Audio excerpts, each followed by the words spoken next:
오늘 우리에게 주시는 하나님의 말씀 시편 1편 1절과 2절 그리고 시편 128편 또 마태복음 5장 3절과 4절 세 곳을 보겠습니다. 먼저 시편 1절과 2절을 합독하겠습니다. 시작. 복 있는 사람은 악인들의 길을 따르지 아니하며 죄인들의 길에 서지 아니하며 오만한 자들의 자리에 앉지 아니하고 오직 여호와의 율법을 즐거워하며 그의 율법을 주야로 묵상하는 자로다. 아멘. 두 번째 시편 128편입니다. 1절부터 6절까지 저 여러분이 교독하겠습니다. 여호와를 경외하며 그의 길을 걷는 자마다 복이 있도다. 내가 내 손이 수고한 대로 먹을 것이라. 내가 복되고 형통하리로다. 내 집 안방에 있는 내 아내는 결실한 포도나무 같으며 내 식탁에 둘러앉은 자식들은 어린 감람나무 같으리로다. 여호와를 경외하는 자는 이같이 복을 얻으리로다. 여호와께서 시온에서 내게 복을 주실지어다. 너는 평생에 예루살렘의 번영을 보며 내 자식의 자식을 볼지어다. 이스라엘에게 평강이 있을지로다. 아멘. 마지막으로 마태복음 신약 6장 5장 3절로 4절입니다. 마태복음 5장 3절과 4절 두 절만 보겠습니다. 다 같이 시작. 심령이 가난한 자는 복이 있나니 천국이 그들의 것이며 애통하는 자는 복이 있나니 그들이 위로를 받을 것이며 아멘. 지난 주일에 이어서 오늘과 또 다음 주일까지 블레싱, 복에 대해서 말씀을 나누고 싶습니다.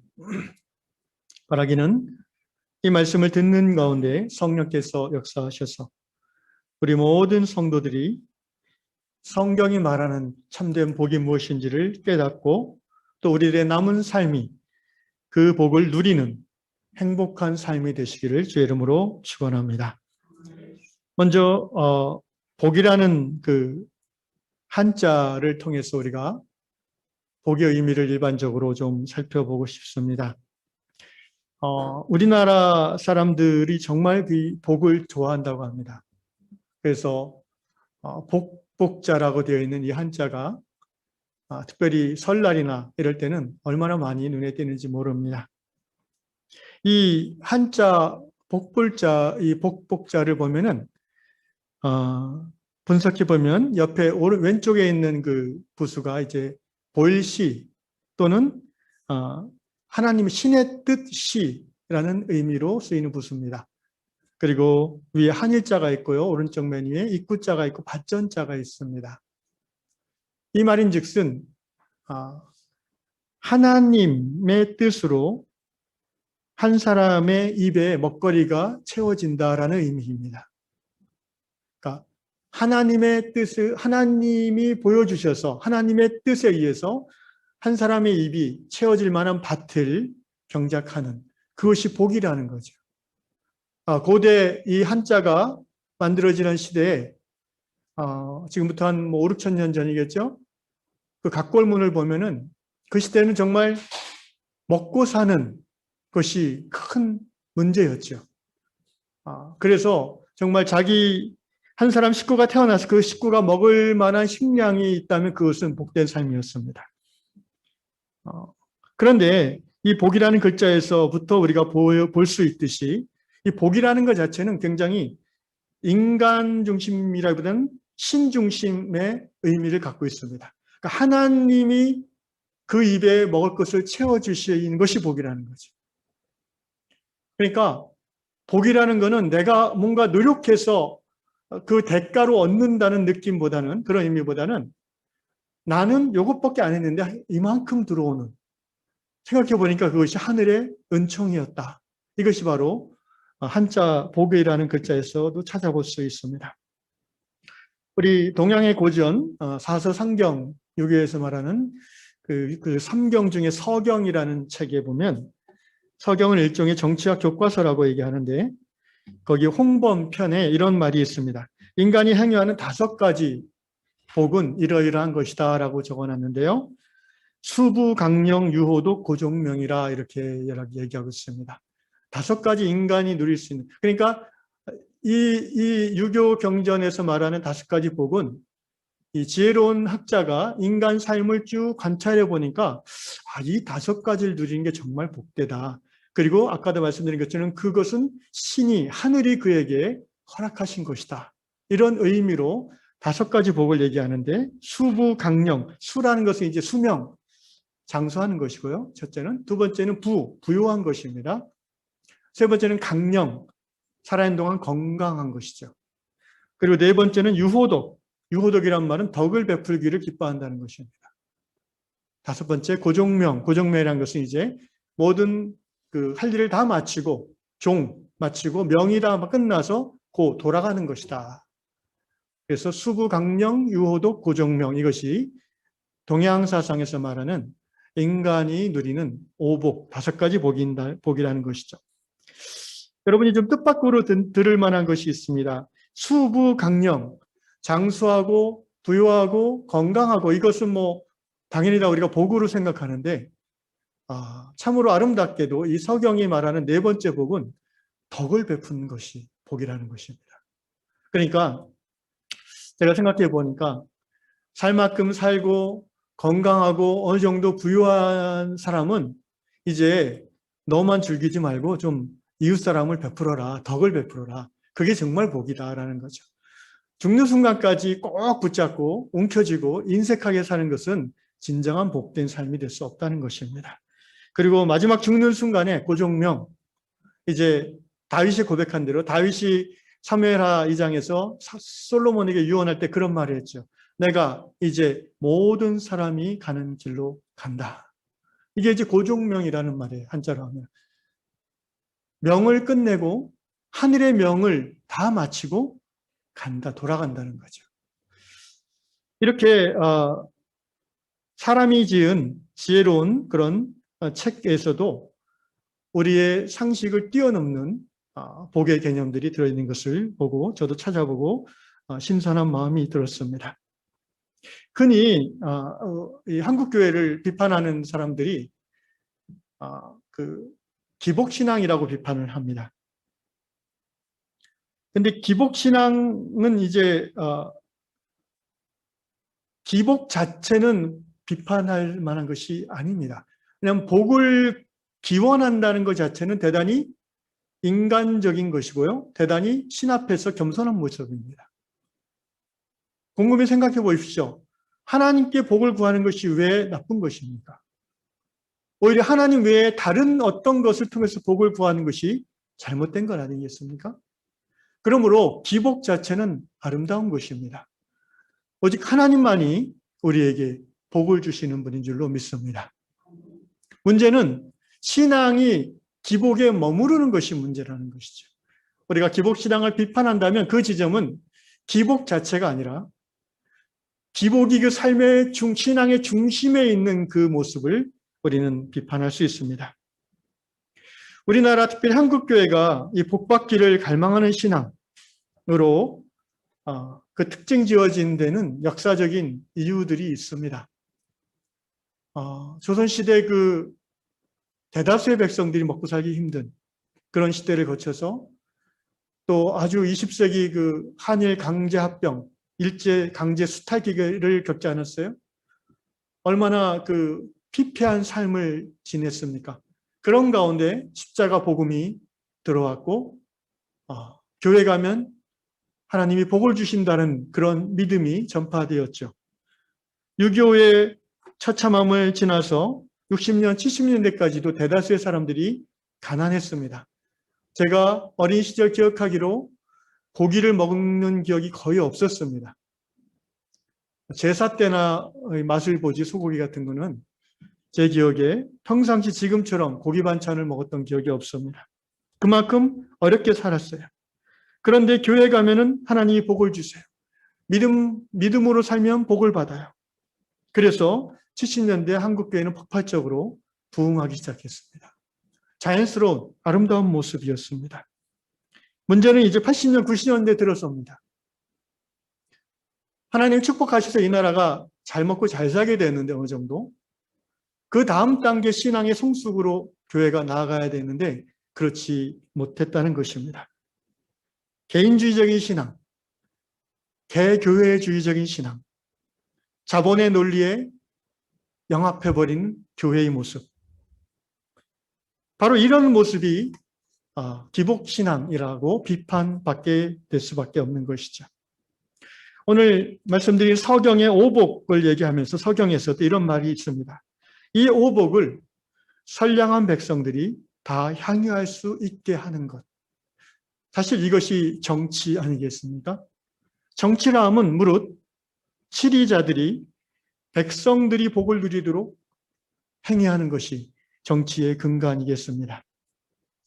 재미있는 것은요, 성경이 말하는 복의 핵심도 이와 크게 다르지 않습니다. 성경이 말하는 복의 중심에는요, 물론 하나님이 주시는 것이 전제되고요. 두 번째는 내가 그 복을 누리는 것으로 끝나지 않습니다. 성경이 말하는 진정한 복은요, 내가 복을 누리는 것을 통해서 내 주위 사람들과 함께 복을 누리게 되는 것까지 나아가는 것이 성경이 말하는 참된 복의 역할입니다. 하나님께서 아브라함에게 뭐라고 축복하셨습니까? 너는 복의 근원이 될지라. 이게 이제 번역상에 좀 오해의 여지가 있을 수 있어서 최근 개역개정에는 너는 복이 될지라 이렇게 번역했는데, 저는 차라리 이 근원이란 말을 좀 이렇게 살짝 바꾸는 것이 더 원뜻에 가깝다고 생각합니다. 아브라함 자신이 하나님이라는 의미가 아니라 하나님이 주시는 복을 아브라함을 통해서 사람들이 누리게 된다는 거죠. 그런 의미에서 복의 근원이 될지라, 너는 복이 될지라라고 축복해 주셨습니다. 이제 히브리어, 구약성경 히브리어의 몇 가지 단어를 통해서 성경이 말하는 참된 복의 의미를 좀 더 살펴보겠습니다. 구약성경에 복을 의미하는 단어가 보통 3가지 정도 나오는데 그중에 자주 쓰이는 단어가 2개가 있습니다. 첫째는 바라크라는 말이고 둘째는 아쉐르라는 말입니다. 따라합시다. 바라크, 아쉐르. 이 자리를 떠나시면 바로 잊어버려도 상관없습니다. 단어가 중요한 게 아니라 그 의미가 중요한 거니까. 이 바라크라는 말, 지난주에 창세기 1장 27절, 28절을 제가 나누었습니다. 하나님이 자기 형상, 곧 하나님의 형상대로 사람을 창조하시되 남자와 여자를 창조하시고 하나님이 그들에게 바라크, 복을 주시며, 이게 바라크라는 단어입니다. 그러니까 지난주에 제가 원복, 오리지널 블레싱이라는 개념을 새롭게 나누었는데, 최초에 하나님께서 복을 주시겠다고 했을 때 그 단어가 바라크입니다. 근데 바라크의 원래 의미는 뭐냐면, 복이라는 단어는 바라크에서 이제 파생되어진 말이고, 바라크라는 말은 원래 동사인데요. 무릎 꿇다, 경배하다라는 뜻입니다. 그러니까 하나님과 사람과의 관계에 있어서 사람 측에서 보면 하나님 앞에 무릎 꿇고 경배하는 것이 바라크예요. 그리고 하나님 측에서 보면은 무릎 꿇고 경배하는 하나님의 사람에게 하나님이 축복과 복을 내려주는 것이 바라크예요. 이 2가지 의미로 이 바라크라는 단어가 쓰입니다. 그러니까 창세기 27장에서는 후자의 의미로 쓰인 거예요. 하나님이 그들에게 바라크하셨다. 어떤 그들이에요? 하나님의 형상대로 지음받은 남자와 여자에게. 그 바라크의 내용이 뭐냐? 지난주에 말씀드렸죠. 생육하고 번성하는 것이 하나 있고, 두 번째 바라크의 좀 더 심화된 축복의 내용은 뭐냐면은 정복하고 다스리는 것이라고 했죠. 이것이 원복, 오리지널 블레싱. 지금 타락 이후에도 여전히 우리에게 허락되어진 복이고, 일반 은총 가운데서 허락되어진 복이고, 십자가 복음의 진리를 믿고 고백하며 죄사함 받은 특별 은총 받은 우리 신자들에게도 여전히 유효한 복이 이 오리지널 블레싱이다. 한마디로 하나님 주시는 바라크의 내용은 뭐냐면은, 따라합시다. 잘 먹고 잘 살자. 할렐루야. 싫으십니까? 잘 먹고 잘 사는 것이 복입니다. 그런데 이 잘 먹고 잘 살려면 아까 얘기하는 그 유교에서 말하는 수부강령, 이게 이제 복의 내용이에요. 그런데 우리가 명심해야 될 것은, 이제 창조 신학을 제가 얘기하면서 이런 얘기를 드렸죠. 인간만 잘 먹고 잘 살면 안 된다. 그죠? 오늘 우리 이 지구가 이렇게 몸살을 앓고 도처의 기후이변이 일어나고 코로나 팬데믹 때문에 예배로 모이지도 못하는 이 모든 원인이 어디에 있냐면은 사람만 잘 먹고 잘 살려고 해서 그렇다. 분명히 말씀드렸죠. 창세기 1장 22절부터 이미 이 지상에 하나님이 만드신 모든 생명체를 하나님 축복하셔서 발악하시면서 생육하고 번성하라고 축복하셨어요. 그런데 지난 2000년 교회는 사람만 잘 먹고 잘 사는 것으로 해석해서 오늘 이 지형이 된 것입니다. 그러니까 좀 더 두 번째 바라크의 심화된 축복, 생육하고 번성하라 해서 더 나아가서 하나님의 형상을 담지한 인간으로서 하나님을 대신해서 정복하고 다스리라는 이 말씀을 오해했기 때문에 오늘 우리의 삶이, 우리의 자연 환경이, 이 지구가 이렇게 죽어가고 있는 것입니다. 하나님을 대신해서 다스린다는 것은 뭘까요? 그것이 정말 복이라고 했는데 그것은 바로 하나님을 대신해서 생명을 돌보라는 것이죠. 왜냐하면 오직 하나님이 인간에게만 하나님의 영을 부어주셨고 하나님의 형상과 모양을 주셨기 때문에 하나님을 대신할 수 있는 존재는 사람이라는 거예요. 그래서 하나님이 사람에게만 주신 축복이 있는데 그게 바로 정복하고 다스리라는 축복이에요. 내 인간이 인간의 욕망만을 채우고자 그렇게 하는 것은 하나님의 형상을 담은 자로서 하는 모습이 아니라는 거예요. 하나님이 정말 다스린다면은 어떻게 할까를 늘 생각하면서 생명을 살리고 풍성케 하는, 사람만 살리는 게 아니라 동물과 식물과 모든 공기와 물과 산과 바다까지도 함께 살려나가는, 그것이 바로 인간에게 주신 하나님의 바라크, 원복이었습니다. 두 번째 구약성경이 말하는 복으로 쓰이는 단어는, 많이 쓰이는 단어는 아쉐르라고 했습니다. 근데 아쉐르라는 말은 좀 더 이제 신앙적 의미의 복에 가까운 단어인데요. 아쉐르라는 말의 원뜻은 이것도 역시 동사인데 평탄하다, 곧다 이런 뜻입니다. 이거를 이 아쉐르라는 히브리어를 헬라어 성경, 소위 셉주아진트라고 하는 70인역 헬라어 신약 성경에서는 이 아쉐르를 마카리호이라는 헬라어로 번역했는데 오늘 읽었던 본문 그 산상수훈 마태복음 5장 3절에 나오는 팔복, 그 매일 첫 번째 구절에 나오는 단어가 마카리호입니다. 행복하여라 이런 뜻입니다. 복이 있도다 이런 뜻이에요. 그러니까 아쉐르란 말의 의미가 헬라어 성경, 신약 성경에서는 마카리호이라는 단어로 번역됐다라는 것을 마음에 새겨두시고, 이 아쉐르라는 말의 뜻이 평탄하다는 말이 있어요. 그러니까 하나님과의 관계에서 올곧고 평탄한 길에 있는 사람, 그것이 바로 복이라는 거예요. 잘 들으십시오. 구약성경, 성경이 말하는 복의 두 번째 본질은 뭐냐면은 하나님과의 관계에서 올바로 서 있는 사람, 이게 이미 복된 사람이라는 겁니다. 시편 1편 오늘 본문 읽었죠. 함께 우리 암송하시는 분 있죠? 한번 읽어볼까요? 시작. 복 있는 사람은 악인의 꾀를 쫓지 아니하고 죄인의 길에 서지 아니하며 오만한 자의 자리에 앉지 아니하며 오직 여호와의 율법을 기뻐하며 주야로 묵상하는 자로다. 여기서 복 있는 사람이 아슈레이 하이시, 이렇게 이스란 말이죠. 사람이란 말인가? 아슈레이 하이시, 복이 있다는 사람은, 이런 뜻입니다. 여러분 시편은 여러분이 그 매력을 경험해 봤는지 모르겠습니다. 정말 신앙의 연륜이 깊어지고 하나님과의 관계가 깊어질수록 은혜가 되는 말씀이 시편입니다. 시편은 너무나 인간적입니다. 그리고 너무나 하나님 안에 있는 사람의 그 본질과 갈망을 잘 표현해주고 있어요. 저는 시편이 너무 좋고요. 시편만 이렇게 새벽 기도 때 한번 쭉 해도 너무 행복할 것 같습니다. 그 시편의 첫 번째 150편 중에 이제 서론에 해당되는 게 1편과 2편이거든요. 1편은 보통 하나의 그 시라고 얘기하는 학자들도 있고 나누어졌다고 볼 수도 있는데, 어쨌든 중요한 것은 그 150편, 10편의 첫 번째 말이 복으로 시작한다는 거예요. 할렐루야. 아쉐르. 복이 있도다. 지난주에 말씀드린 하나님은 하나님의 형상으로 남자 여자를 짓자마자 뭘 하셨어요?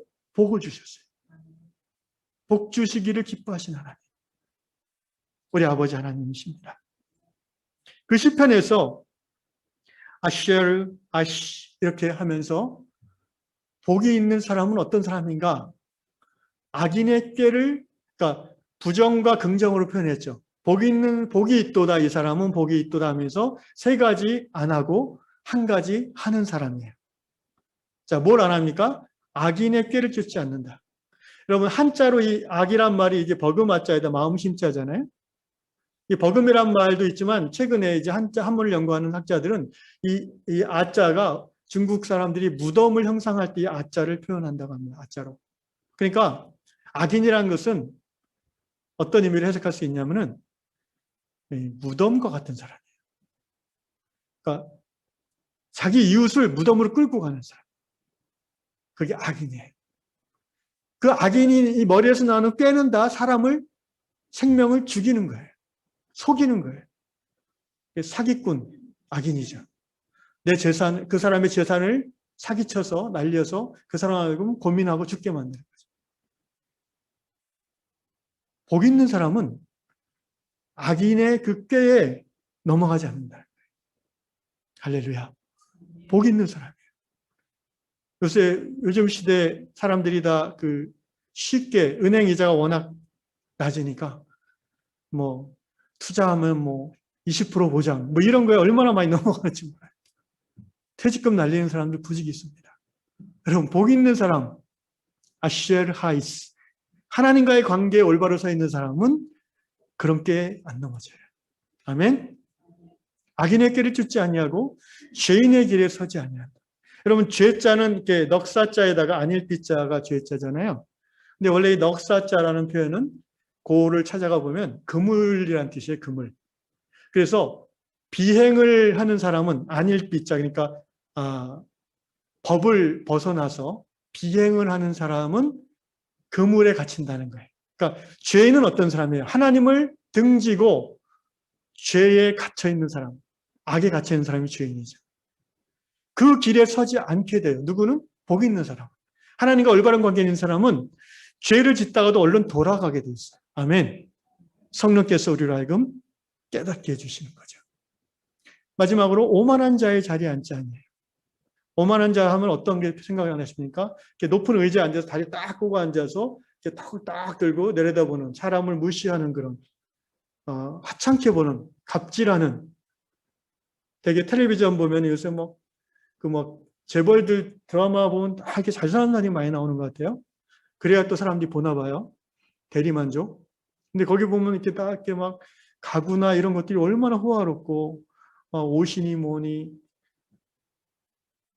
저는 드라마를 저번에 뭔지 하여튼 드라마 보면서 요새 시대에도 노예가 있구나. 그런 걸 알았어요. 어떤 부잣집인데 일하는 그 그러니까 들이 10명 정도 되는 거예요. 어쨌든 거기서 보면은 부자는 정말 오만하지 않을 수 없어요. 그래도 부자 되고 싶어요. 복 있는 사람은 오만한 자의 자리에 앉지 않냐. 여러분, 오만하다는 것은 한마디로 교만하다는 건데, 하나님이 가장 가증 여기신 게 뭐예요? 교만이에요. 하나님과 상관없이 자기 스스로 나는 할 수 있어라고 하는 그것이 교만의 시작이고, 그렇게 해서 자기 능력으로 정상에 오른 사람은 오만해질 수밖에 없어요. 복 없는 사람이에요. 복 있는 사람은 어떤 사람인가? 그럼 오직 여호와의 율법을 즐거워하여 주야로 그 율법을 묵상하는 자로다. 이 하나님의 말씀이죠. 여호와의 율법. 묵상한다고 하면 이걸 이제 그냥 가만히 생각을 하는 것으로만 생각하면 안 돼요. 원래 그 히브리어의 이 하가라는 단어의 뜻은요, 중얼중얼 하는 거래요. 읊조리다. 그러니까 묵상한다는 말을 히브리 사람들은 어떻게 받아들이냐면은 조용한 곳에 가서 말씀을 생각만 하는 것이 아니라 계속 중얼중얼 되는 거예요. 복이 있는 자는 악인의 꾀를 쫓지 아니하며 중얼중얼 대는 거예요. 그러다가 그 말씀이 자기에게 찔림이 되면 갑자기 하나님 앞에 무릎을 꿇는 거죠. 그러니까 동적인 의미가 강하다는 거예요. 비유하자면 이렇게 비유하더라고요, 학자들이. 이 묵상이라는 히브리어 하가는 그 의미가 개가 뼈다귀를 봤을 때 하는 동작과 비슷하다. 그러면 진돗개가 이 뼈다귀를 딱 보면은 뼈다귀를 받으면 어떻게 해요? 그냥 가만히 보고만 있어요? 생각만 해요? 그런 개가 없어요. 개가 뼈다귀를 보면 어떻게 해요? 일단 막 핥아요. 맛을 의미하는 거죠. 냄새로. 그리고 막 씹어요. 자기 발에 꽂아서 자기 혼자 있는 조용한 곳을 가서 아작아작 씹어먹고 핥아먹고 냄새 맡고. 하나님의 말씀을 묵상한다는 것은요, 온몸으로 하나님의 말씀을 체험한다는 거예요. 그러니까 머릿속으로만 생각하는 게 아니에요. 그 말씀을 읊조리고 고백하고 그 말씀대로 실천하려고 하고 실천하려다 안 돼가지고 좌절해서 애통함과 함께 나아가고 울고 다시 힘을 얻어서 또 실천해 보려고 해요. 이 히브리어에서 하나님의 말씀을 묵상한다는 것은 대단히 동적인 개념이다라는 것을 받아들여야 됩니다. 그런 사람이 복이 있는 사람이라. 아쉘 하이스. 하나님과 올바른 관계에 있는 그 사람이 복이 있는데 그 사람의 특징은 말씀을 묵상하는 사람이다. 말씀을 붙잡고 씨름하는 사람이다. 자, 짧게 동양 사상과 또 성경을 통해서 복의 진정한 의미를 우리가 좀 살펴봤습니다. 우리가 생각하는 복 받았다, 복 받으세요. 그 내용과 지금 어떤 유교 서경을 통해서 그리고 성경을 통해서 보는 복의 내용과 겹치는 부분도 있지만 사실 무게중심이 많이 다르다는 것을 여러분이 이제 이해를 하셨을 겁니다. 그러면 이제 오늘 성경 시편 128편 이것이 어떻게 우리 일상에 이 복이 적용되어지고 누릴 수 있는지를 이제 마지막으로 살펴보고 싶습니다. 자, 시편 128편을 찾아서 한 절 한 절 아쉐르와 바라카라는 두 단어를 적용하면서 살펴보고 싶습니다. 참 이 128편을 읊조릴 때마다 흐뭇한 마음이 드는 것은 하나님 자녀들에게 주신 하나님의 축복이죠. 한번 1절 읽어볼까요? 시작. 여호와를 경외하며 그의 길을 걷는 자마다 복이 있도다. 아멘. 이 복이 아쉐르입니다. 아쉐르. 그러니까 이 128편에는 복이라는 말이 네 번 나오는데 앞에 두 번은 아쉐르를 쓰고요. 1절, 2절이 아쉐르라는 단어로 했고요. 그 다음에 4절, 5절이 바라크입니다. 이 아쉐르와 바라크가 다른 의미가 아니에요. 결국은 서로 보완하고 서로 비슷한 의미로 쓰여지는 거예요.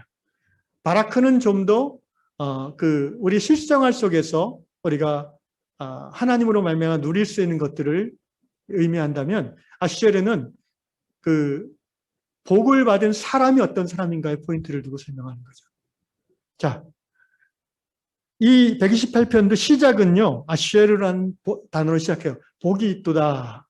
이렇게 시작합니다. 복이 있도다. 어떤 사람이 하나님을 경외하며 그의 길을 걷는 자가 이렇게 되어 있는 거예요.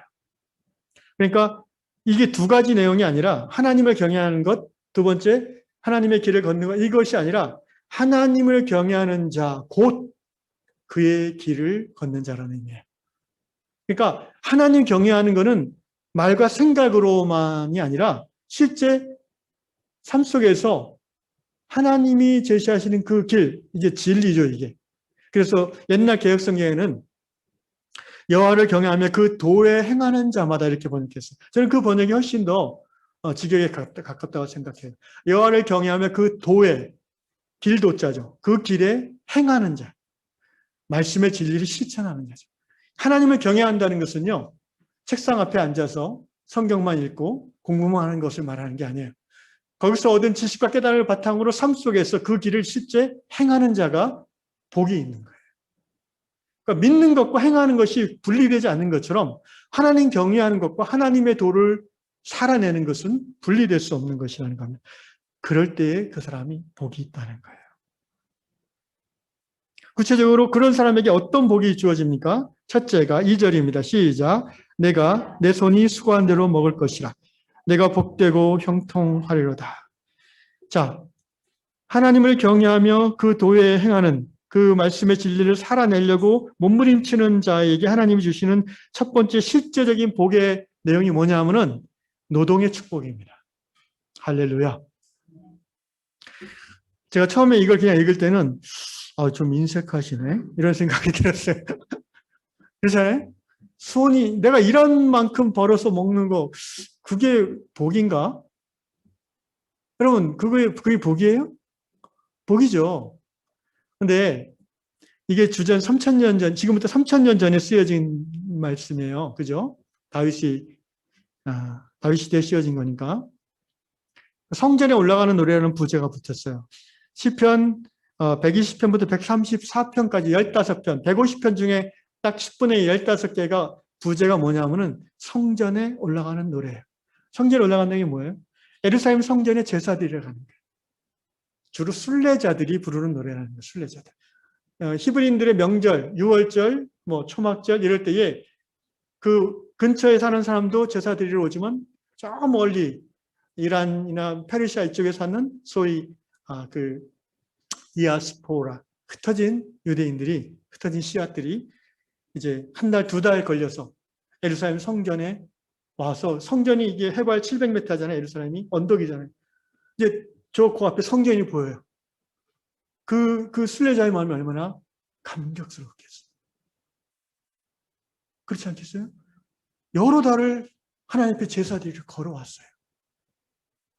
막 울먹울먹할 거예요. 드디어 성전이 보이니. 성전에 올라가는 노래예요. 그 하나님을 경외하는, 그 도에 행하는 그 사람이 이제 하나님 앞에 예배드리러 오는 거예요. 그런 사람에게 하나님께서 주시는 복이 첫 번째가 뭐냐면은 네가 일한 대로 그 대가를 누릴 것이다. 인류 역사를 돌아보십시오. 일한 대로, 일한 만큼 대가를 누리는 사람이 몇 퍼센트나 됐습니까?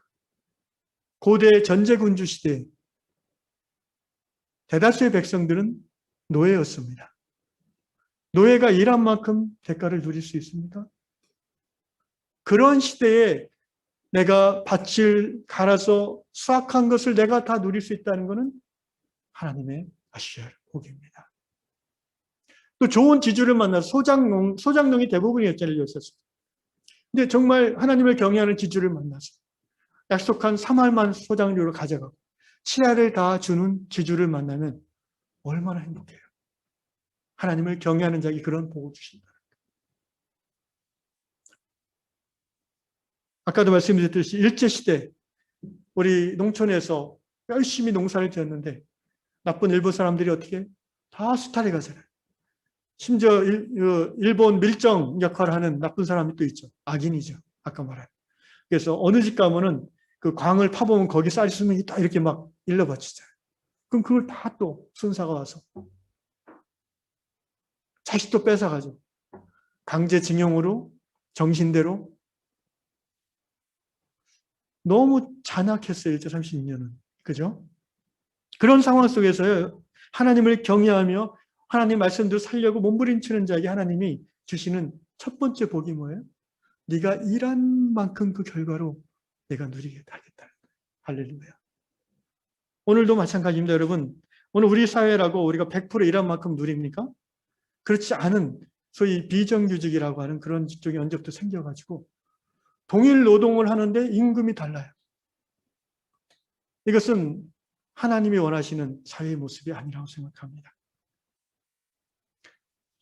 진정한 복은 자기가 일한 만큼 정직하게 대가를 누리는 것이 복입니다. 그 말은 로또 당첨되는 거 복이 아니라는 거예요.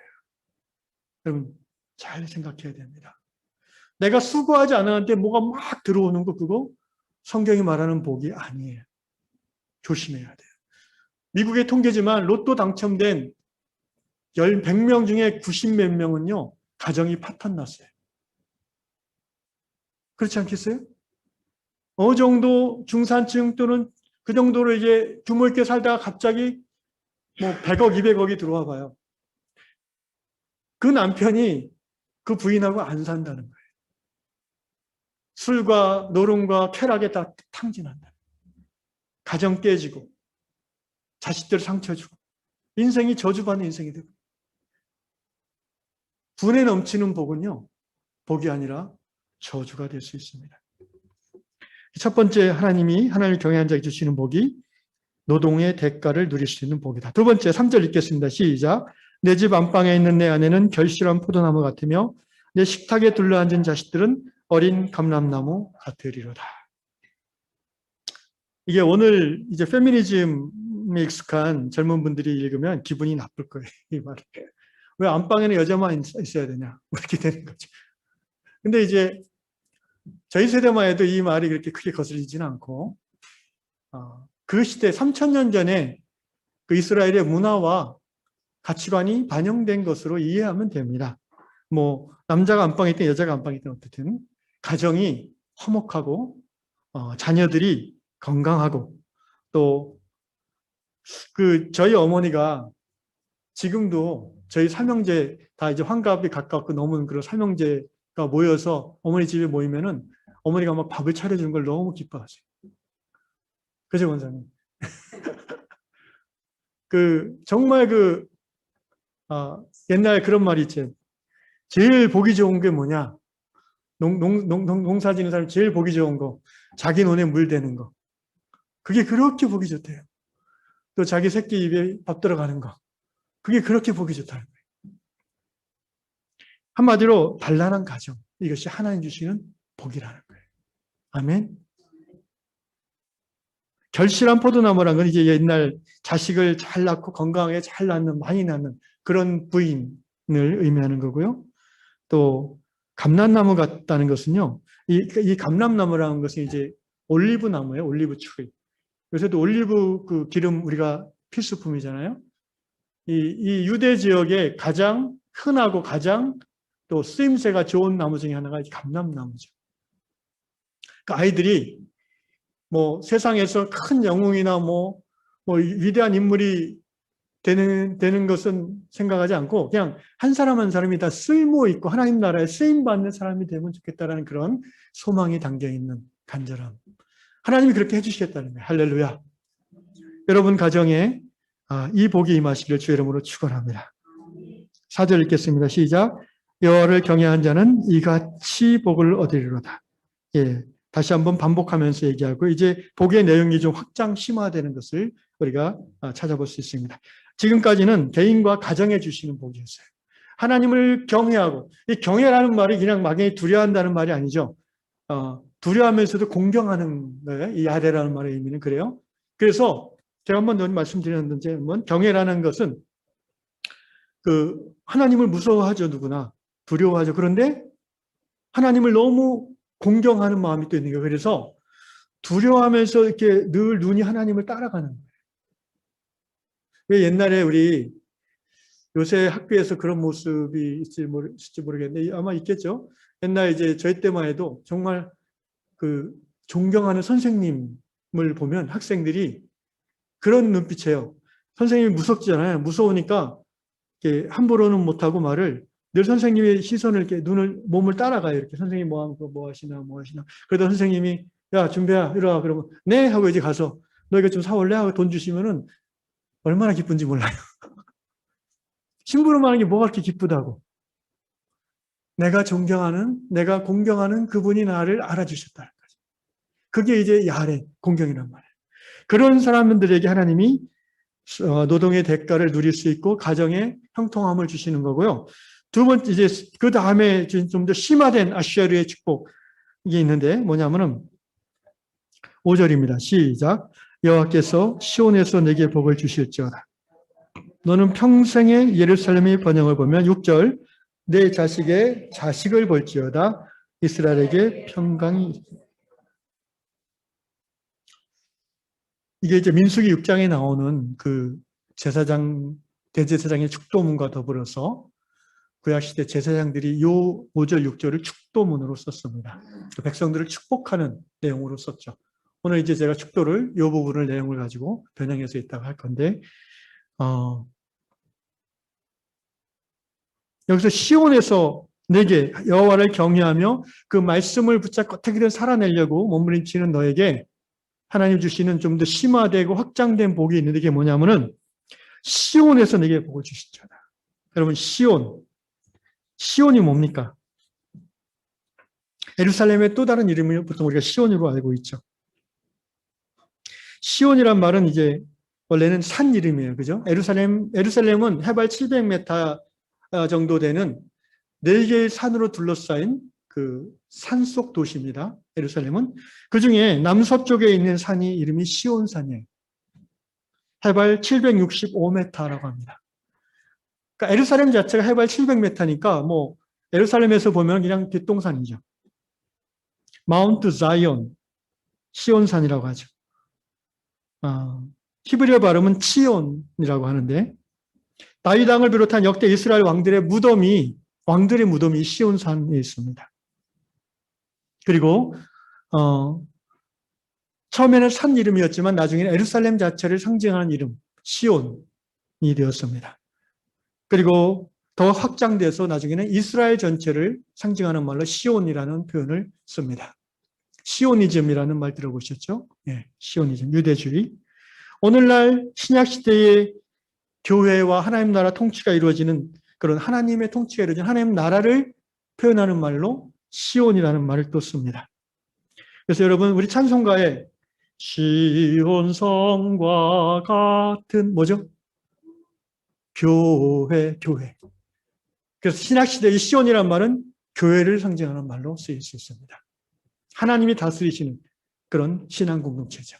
자, 이 의미를 우리가 이해한 다음에 다시 봅시다. 여호와께서 하나님을 경외하고 그 도에 행하는 너희에게 시온에서 복을 주실지어다.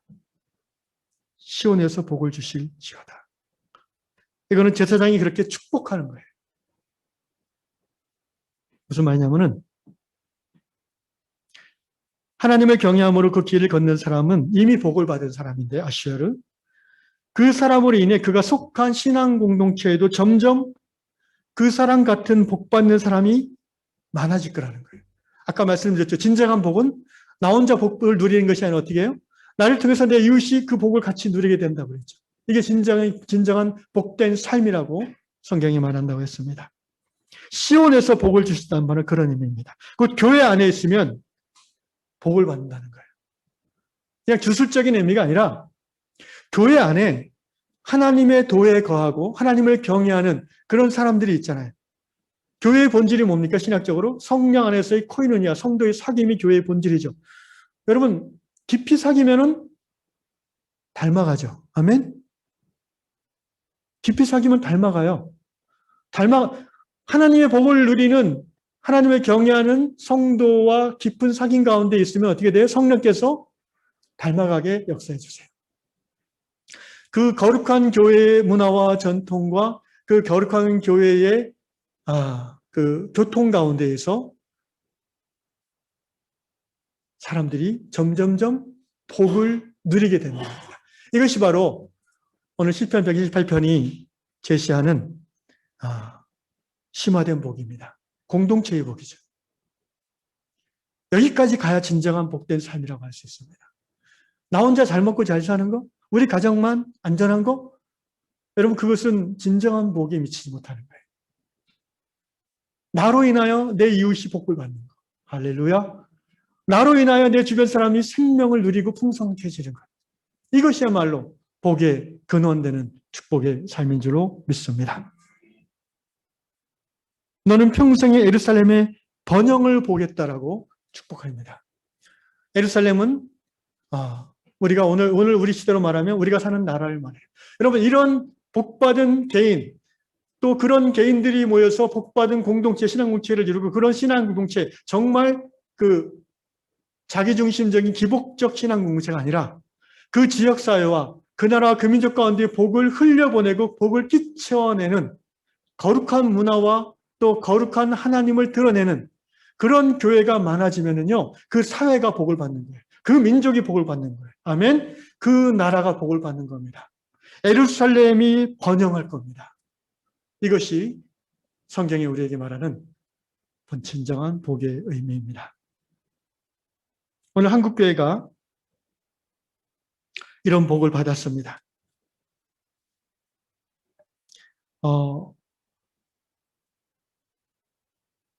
20세기 들어서 한국교회가 복을 받고 우리 대한민국이 엄청난 하나님의 복을 받았다고 저는 믿습니다. 왜냐하면 하나님의 말씀대로 살려고 몸부림치는 성도들이 20세기에 많이 생겨났고 교회가 많이 부흥했기 때문입니다.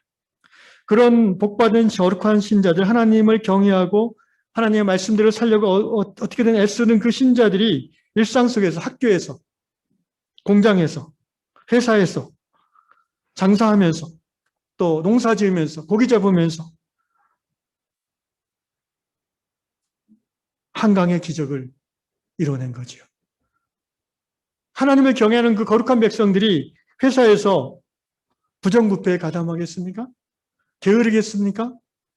다른 사람에게 이기적으로 행동하겠습니까? 그렇지 않지요. 신앙의 열매를 맺게 되겠죠.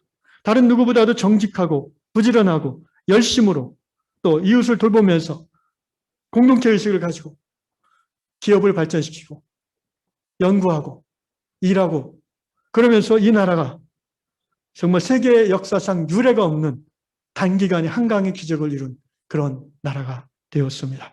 하나님의 축복인 줄로 믿습니다. 더군다나 이 나라는 아주 짧은 기간 안에 군부 독재를 종식시킨 성숙한 민주주의의 나라가 되었습니다. 오늘 버마 사태를 보십시오. 수십 년째 다시 반복되고 있지 않습니까?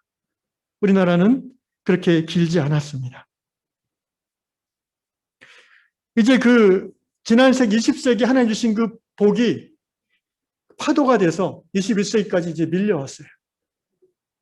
그렇게 생각이 들었습니다. 그래서 21세기 우리나라 대한민국은 세계 경제 10위권의 경제 대국 선진국이 되었습니다. 여러분, 우리 한국이 이미 선진국입니다. 아십니까? 1인당 소비 가용 능력으로 따지면 일본보다 우리나라가 더 커요. 물론 전체 GNP는 일본이 더 크지만 인구가 많으니까 경제 규모가 크니까 1인당 돈 쓸 수 있는 그 범위는 한국이 훨씬 조금 더 높아졌다고 합니다. 몇 년 전에. 선진국이에요. 경제적으로만 그런 게 아니고요. 사회적으로도 우리나라가 최근 들어서 얼마나 복지가 잘 이루어져 가는지 제가 깜짝 놀랐습니다. 노인복지 시스템을 제가 2, 3년 전에 몸으로 이렇게 경험해 볼 기회가 있어요. 저희 홀로 있는 숙부님을 제가 이렇게 케어하느라고 부산을 한 5번 왔다 갔다 한 적이 있는데, 하여튼 그분 케어하다 보니까 치매센터니 무슨 차상위 가정이니 이런 거에 대한 혜택이 어떻게 주어지는지 그 시스템을 알게 되더라고요. 나 이렇게 잘 되는지 몰랐어요, 우리나라. 여러분들은 다 먹고 살만해 해서 그런 혜택을 별로 못 받을 거예요. 근데 정말 어려운 분들은요, 혜택을 받는 거예요. 저희 숙부님은 지금 요양원에서 거의 국가에서 한 5분의 4를 다 지원해줘서 건강도 굉장히 좋아지셨고요. 아마 백수하실 것 같아요. 거의 알코올 중독이어서 이렇게 돌아가시기 전에 제가 이제 정리해드렸는데 anyway, 우리나라는 그렇게 지금 사회적으로, 경제적으로 성장한 나라가 되었고요. 또 하나 자랑스러운 거는 여러분 지금 현 정권에 대해서 호불호가 있을 수 있음을 인정합니다. 그러나 분명한 것은 촛불 혁명으로 탄생한 정권이라는 거예요. 세계 역사상 이런 정권이 없습니다. 21세기 1,000만 명 가까운 민주시민들의 자발적 참여와 평화적 촛불 시위를 통해서 단 한 사람의 피 흘림도 없이 합법적인 과정을 거쳐서 임기 중인 최고 권력자 대통령을 감옥에 보내고 다시 선거를 통해서 새로운 대통령을 뽑은 그런 평화적 정권 교체를 무혈로 이룬 나라 지금 세계에 없어요. 그럼 지난번 미국 대통령 선거 겨우 안정이 돼서 이제 새로 대통령이 됐지만 얼마나 요란하고 소란스럽고 나라가 완전히 쪼개지고 막 데모하고 난리가 났잖아요. 우리나라 여러분 촛불 시위 때 그 현장에 가보셨는지 모르겠습니다. 저는 몇 번 가봤는데 얼마나 질서정연한지 몰라요. 제가 그때 정말 대한민국 백성으로 태어난 걸 하는 게 감사드렸다니까요. 자부심이 생기더라니까요. 그런 나라가 우리나라입니다. 하나님의 축복이라고 믿습니다. 오늘 한국교회가 여러 가지 부족한 점이 많이 있고 또 우리나라가 여러 가지 약점도 찾아볼 수 있지만 기독교로 인하여 지난 세기 하나님이 이 나라를 축복하셨고 또 지금도 하나님이 축복하신다는 것을 부인할 수 없습니다. 이제 이 하나님의 복주심이 한국교회의 새로워짐을 통해서 더 복다운 복으로 펼쳐지는 그런 세상을 만들 책임이 저 여러분에게 있다고 생각합니다. 마지막 6절 읽고 마무리하겠습니다. 시작. 내 자식을 볼지어다 이스라엘에게 평강이 있을지어다. 제가 이 말씀 마지막 절은 좀 갸우뚱합니다. 왜냐하면 우리 21세기 들어서 우리나라 출산율이 너무나 떨어져가지고 자식의 자식을 볼 수 있을까? 여러분 자식의 자식을 볼 수 있을까요? 현실적으로 약간 근심이 되긴 하지만 지금까지 제가 말씀드린 것처럼요. 진정한 성경이 말하는 복의 개념이 뭡니까? 하나님을 경외하고 그리고 하나님의 말씀대로 살려가는 그 자체가 이미 복받은 인생이라고 나눴습니다. 아멘? 뭐 돈이 좀 더 들어오고 안 들어오고 자식이 있고 없고 손자를 보고 안 보고 여러분 거기에 집착하면요. 복의 본질에서 멀어질 수밖에 없어요. 내가 누리는 거에 집착하면 복의 본질에서 멀어집니다. 그럼 우리는 무엇을 집착하고 집중해야 됩니까? 하나님이죠. 할렐루야.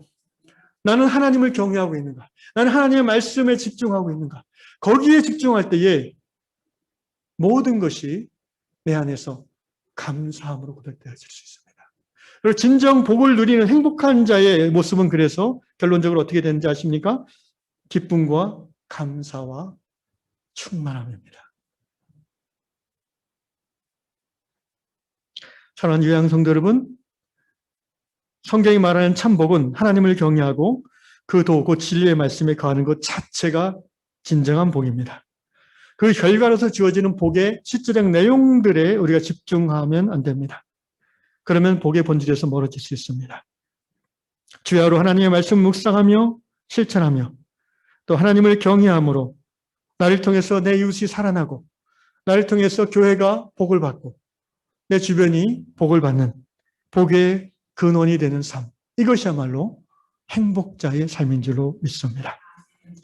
우리 사랑하는 유양의 모든 성도 여러분이 바로 이 복된 삶을 살아가시기를 예수님의 이름으로 축원합니다. 아멘.